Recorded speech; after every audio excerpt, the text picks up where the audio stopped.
Phenoms! Why is it that when we see or hear or are told about somebody else doing something to increase their success or reach their goal, we get that negative churn in our stomach? And I mean, I know what you guys, I know everybody in here knows what I'm talking about as far as the churn. Like, I don't care if you're saying you're not a hater or not, everyone does it. You get that, sometimes, depending on the person, you get that just negative feeling like, man, how are they doing this and I'm not?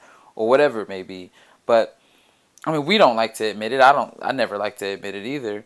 So we always try to cover it up and, you know, like the page or comment on it and, give a good smile, congratulate them, whatever. But inside, it's still that, that just that little feeling, Like, I don't know, for example, your friend posts something online. Oh, hey girl, I just lost 70 pounds in 3 months.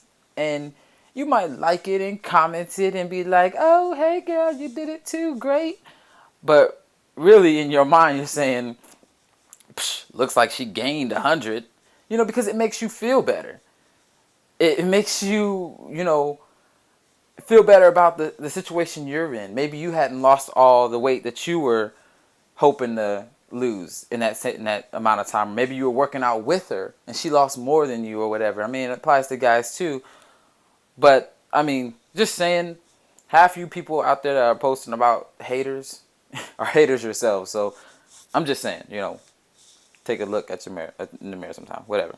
But I say we because I can't lie and say that I wasn't that person who didn't hate or have that burning, that churning feeling in their stomach whenever they saw someone else's success. I used to look, read stories on Richard Branson and how he was a millionaire at 18 and stuff, and then I look at freaking Mark Zuckerberg or whatever his name is, and this dude's a billionaire in his 20s, and I would say, man, well, why isn't that not me yet? I'm putting in the hustle too, and it was actually my aunt who reminded me that I'm still just as young as they are. I'm still just as passionate. I just have to find my lane. I have to find my path, and that I'm telling a different story than they are. It reminded me about a story that I used to tell, or that I remember I went through when I was a kid, and I tell it today to remind some of the kids that I am mentoring about when I was 12 years old and I ran track.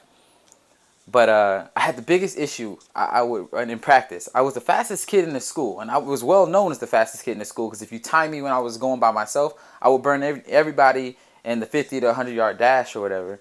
But when it came to racing someone, I would always get burnt. I would get burnt by some of the slowest people out there, unless I burnt them so bad that I couldn't see them. But if they were anywhere in my vicinity, I would stare at them.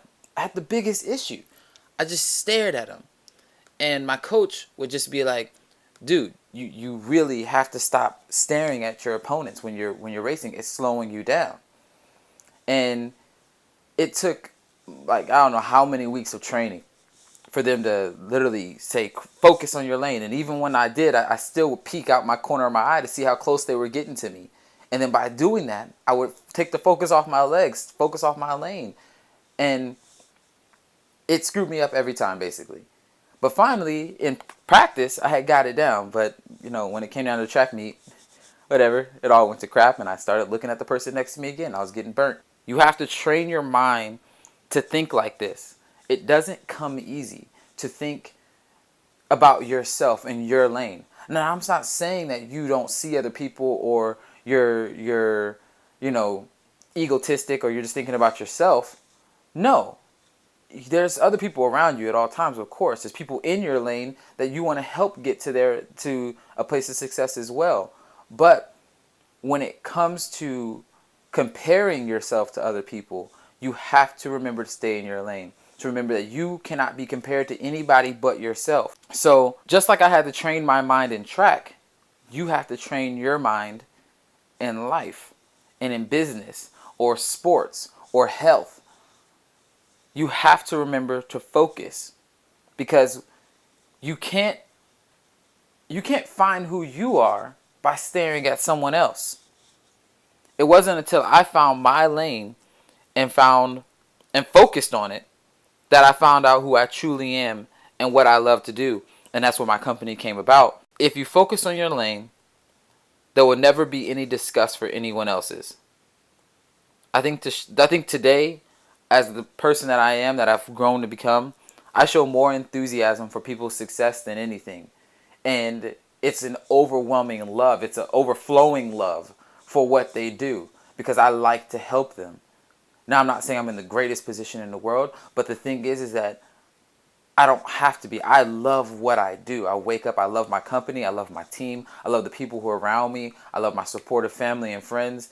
And because that love has filled me up, when it comes to someone else's success and what they're doing, it overflows on them.